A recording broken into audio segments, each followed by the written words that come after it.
Good morning mga palanga papuno sa Delia Vlogs, July 17. Gaya na ito kung nga adlaw is 0 si 8, pwede na 0 pwede na 8. Pwede niyo ubanon ka usay, mag-uban po na sila. So tanawan ito ni kay mamasin sa daan yun. Saan po maayo na to karon nga adlaw. So pwede mo mag 208. Ang ako ang paborito. 084 or 087 no, kung ganahan mo ana. Magkuhan mo sa syndicate sa date sa 08 na to nga guide. Okay? So, per na to karong adlaw is si 52. Nakapares na siya dito sa Inday. Tuan na niyo dito, no? Sige naman mo ani. 520, 521, 522, 523, 524, 525. Ang sunod niya, 527, 528, ug si 529.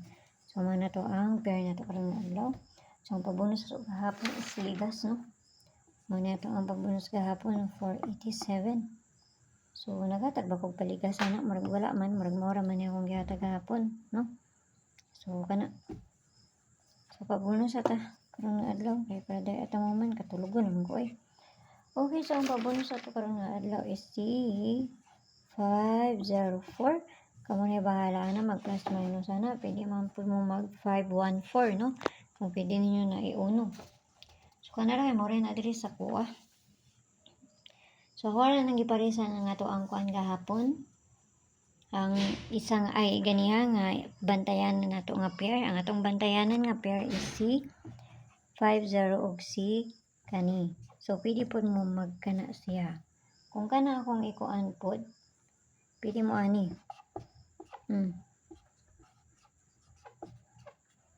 Una ko ang best sa ako ang bantayanan nga pair. Ang ako arang yung gipili is 5 tura. No? So, kana, siganahan mo ana. Okay? So, kana ra. Ayaw kayo magpagpalabi. Basta nga kung pabonus ron is 504. Okay? So, kana lang ha. Huwag may buntag na sa inyo. Kampi ang tanan. O kana ra kay maray na diri sa kuha. Bye-bye.